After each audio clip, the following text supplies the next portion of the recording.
So turns out a role, a title, a level does not make one a leader.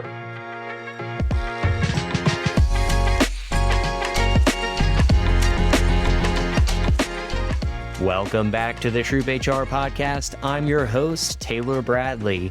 Today's episode is one I've been especially excited about, and because we're diving into a topic that touches on every corner of the workplace but is so often misunderstood, and that is feedback.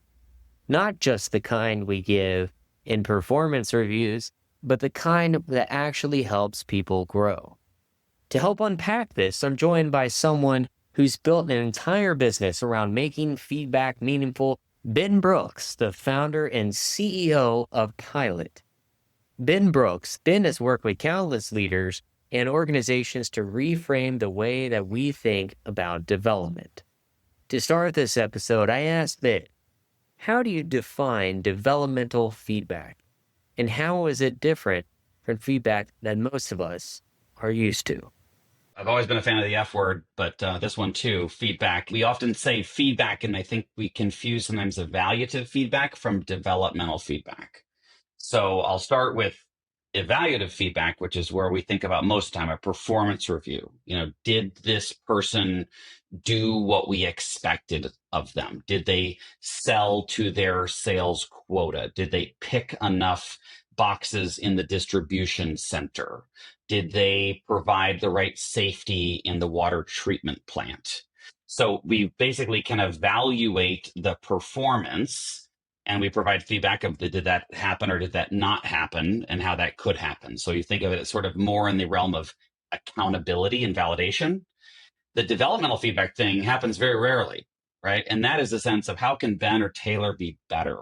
And so it's not to necessarily say you did or didn't meet your sales quota, but it's to talk about some of the things that might make it more likely that you meet it, or to be able to do something other than sales or anything else. So it's the idea of, tapping into unfulfilled potential, adapting to different contexts or dynamics, be it a different industry, a different business model, a different customer set, a different level, really with the intended purpose rather than sort of backward looking, sort of rear view mirror is the evaluative feedback of like, did it happen? Sort of your audit, your day of restitution.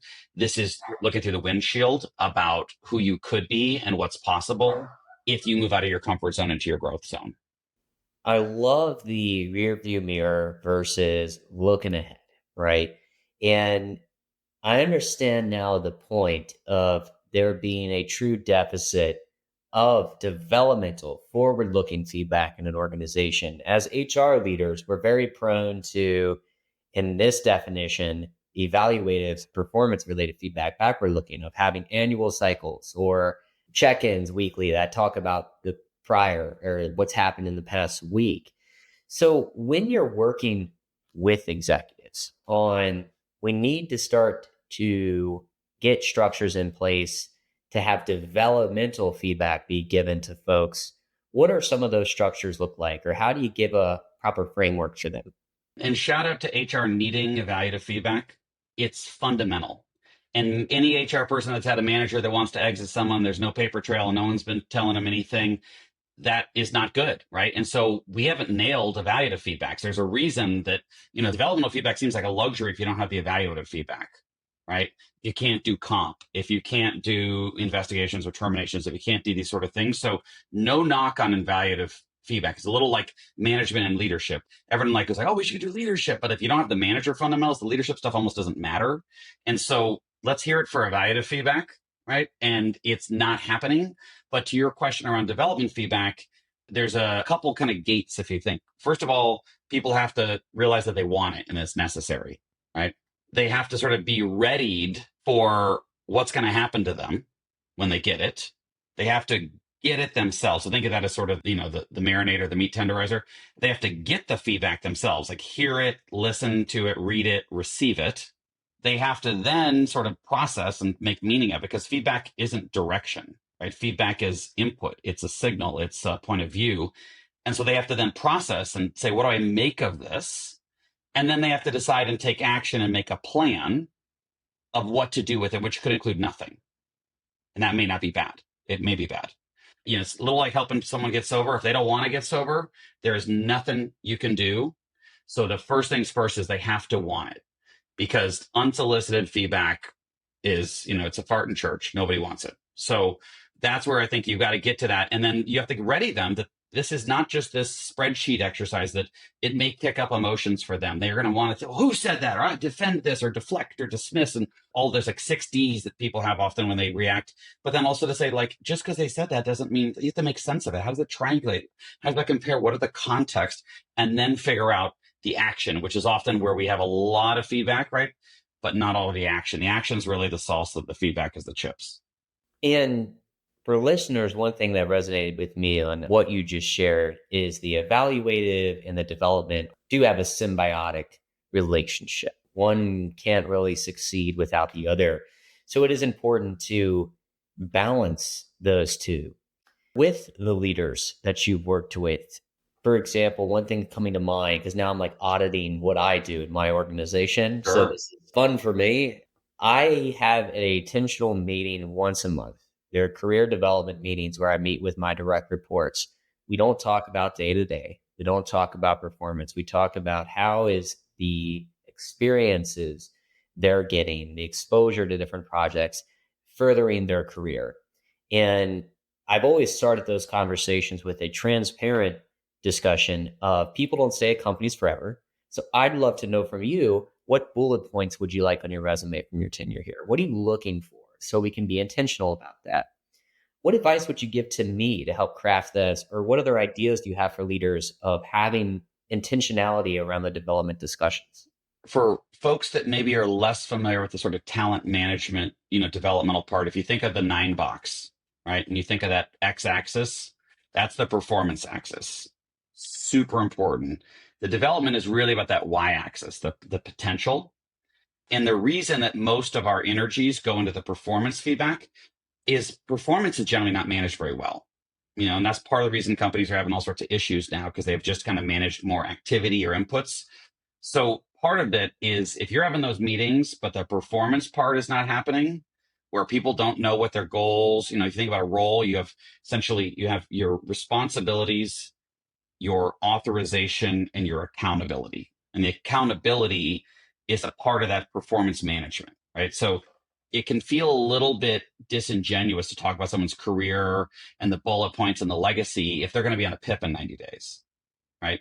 Or if they'll never be considered for a promotion, whatever happens. So to caveat that, it should be built off of a foundation of employees know where they stand relative to what's expected. And you could think of their job description or their KPIs or their OKRs, whatever alphabet soup you're going to use.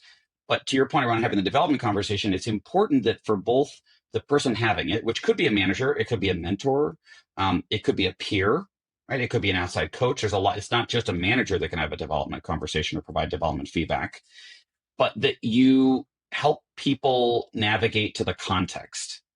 So if I were to say to you, hey, Taylor, I got some feedback for you. We need to talk. You're probably not feeling great. Is it a little like anxious, or you're worried, or is there a problem? I'm an anxious person. Maybe you're excited about it. I would be anxious.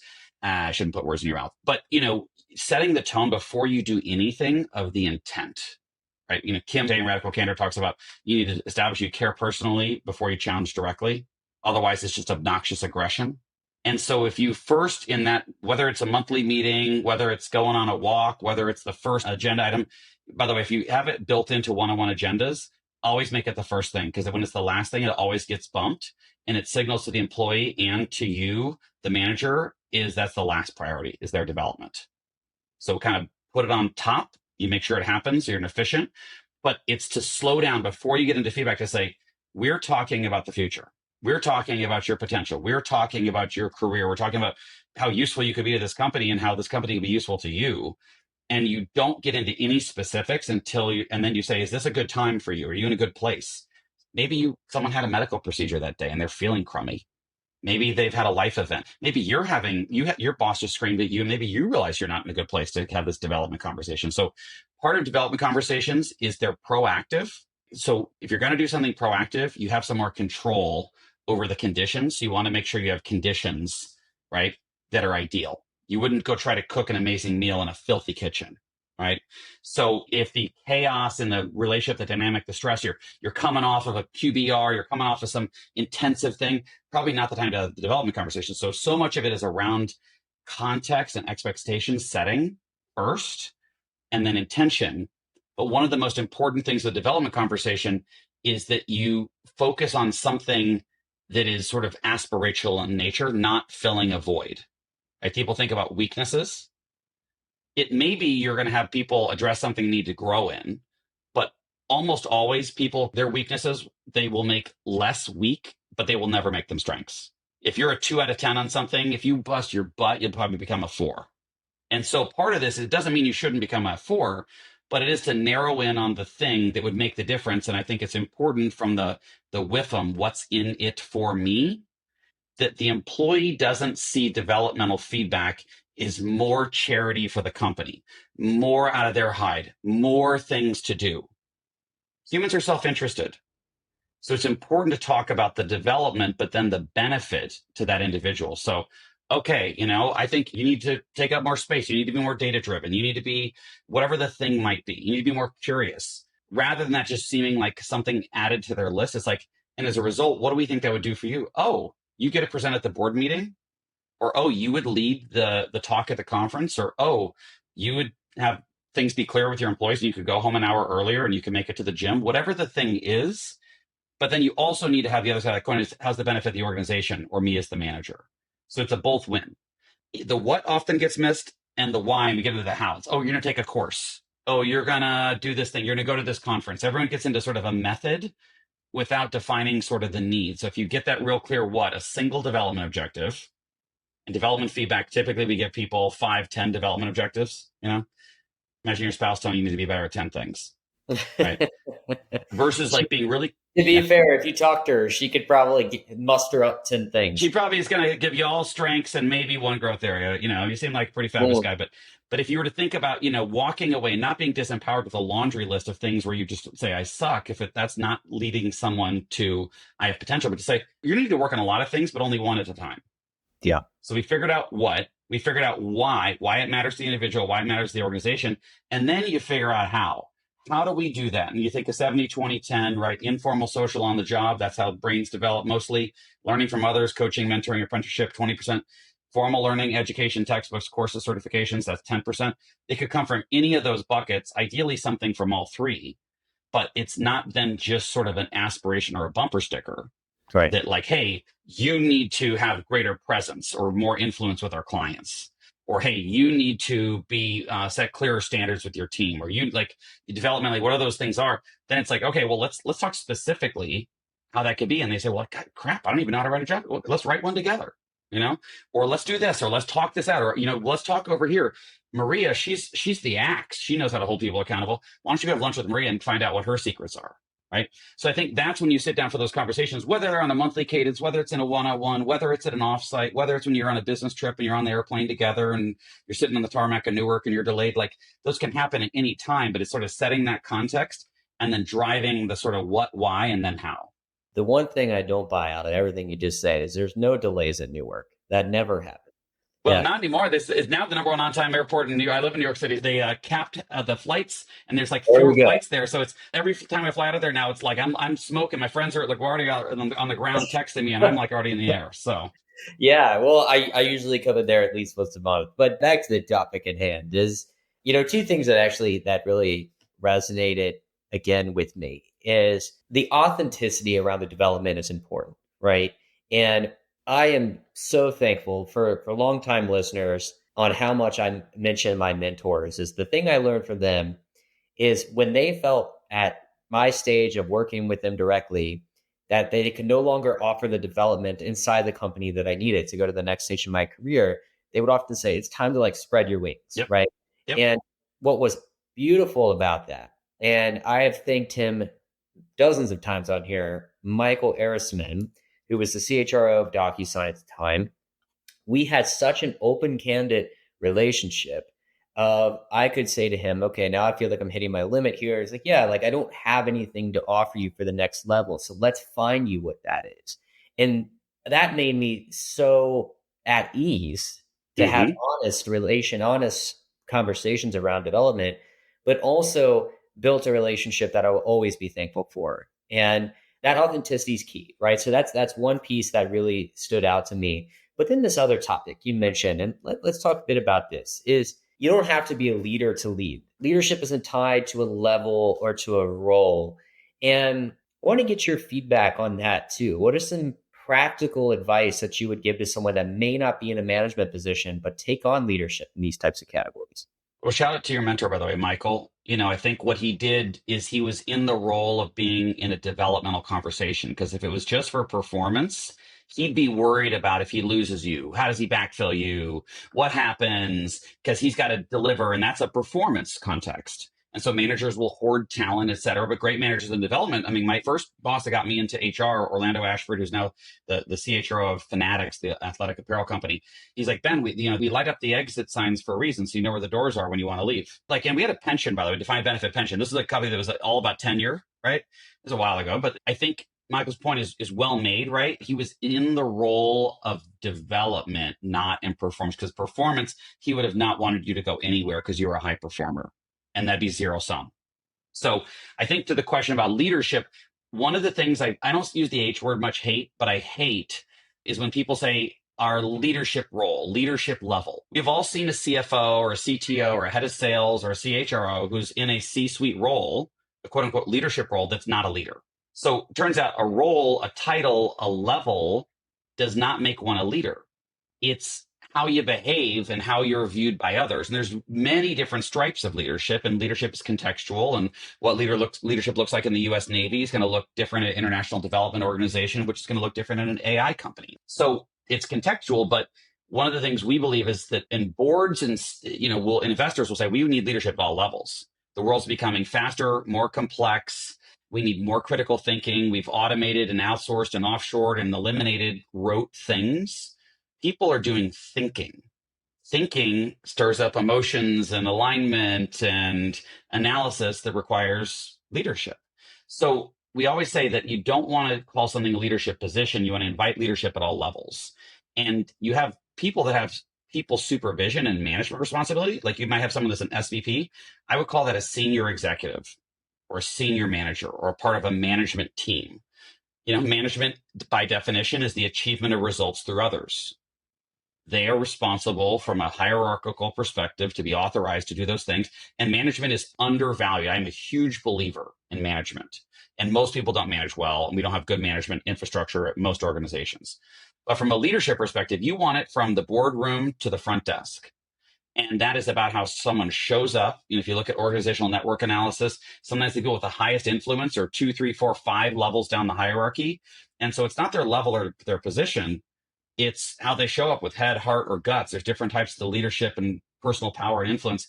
And so that's where I think fostering and almost democratizing the definition of a leader is a key thing that HR can do. But HR often boxes people in just by the nomenclature that we're so accustomed to using in town halls, in intranets, in Slack, et cetera.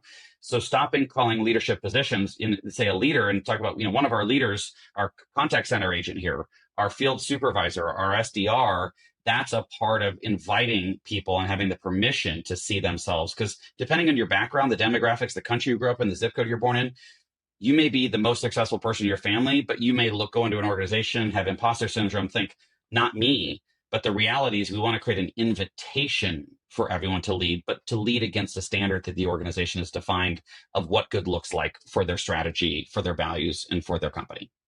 And then I think you take the record here of I've taken so many notes so far. I'm writing down so much of what you're saying here.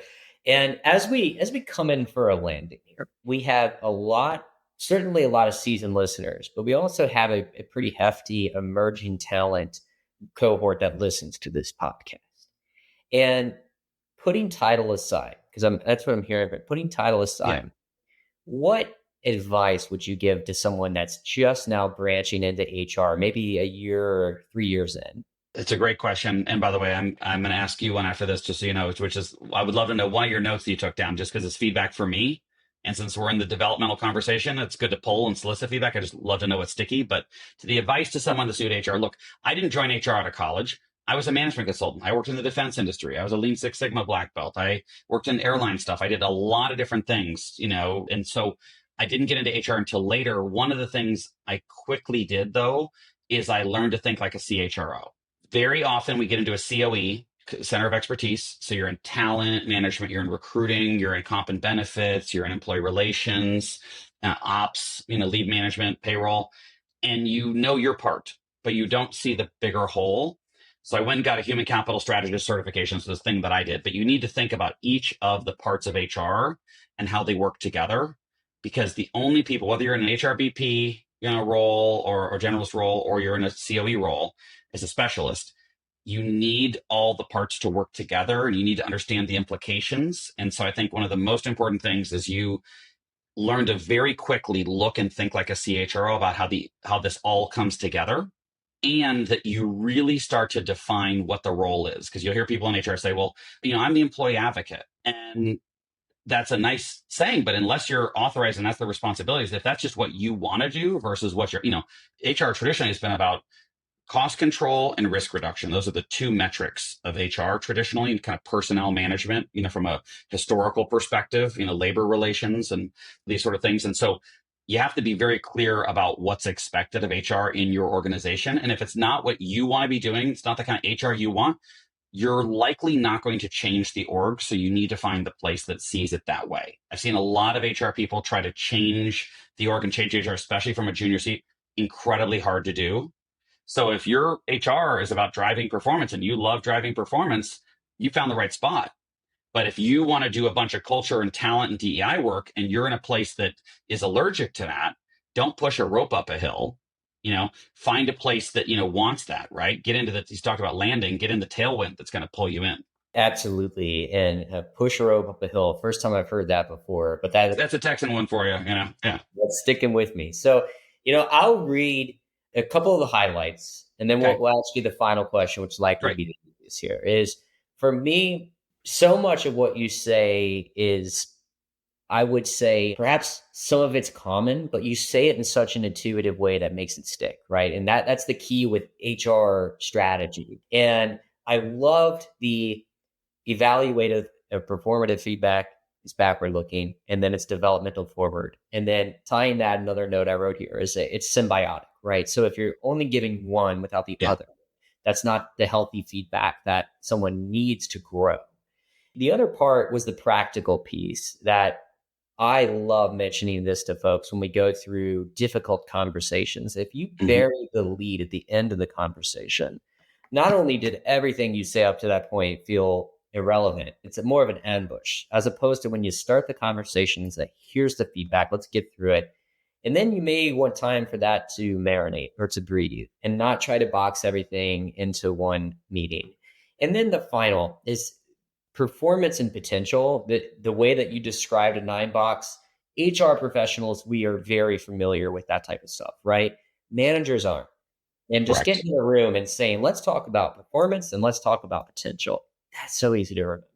So I have a million other notes that I wrote down here, but time has got us here to the final question. If people like me want to continue the conversation with you, Ben, what is the best way to get a hold of you?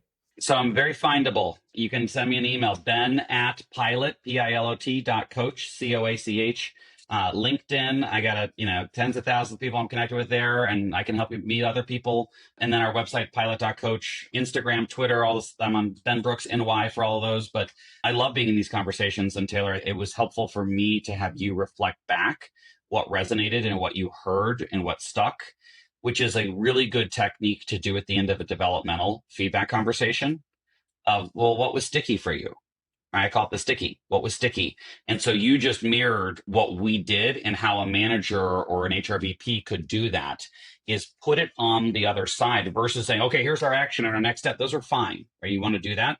But oftentimes it's in the reflection and the synthesis that the richness is there, and it becomes very memorable. They'll walk away with it. You'll walk away with these things. You may never look at those notes on that card ever again, despite it being a beautiful Troop HR, stationery. I want some of that, Tracy, Nicole. But nonetheless, like, it becomes sticky for you because you thought about it, you wrote it down, and then you talked about it, and you might have had an emotion. So you get all those modalities. So I would love to have the same kind of conversation with your organizations. If you've got an HR team where you said to the business team, they don't get potential and they just want to grind the crap out of people and squeeze blood out of a stone, like, let us come in and talk to them and say, if you're not developing your bench, your asset, and let's talk about the balance sheet. Let's talk about the P&L, because, HR's comfort is often in narrative.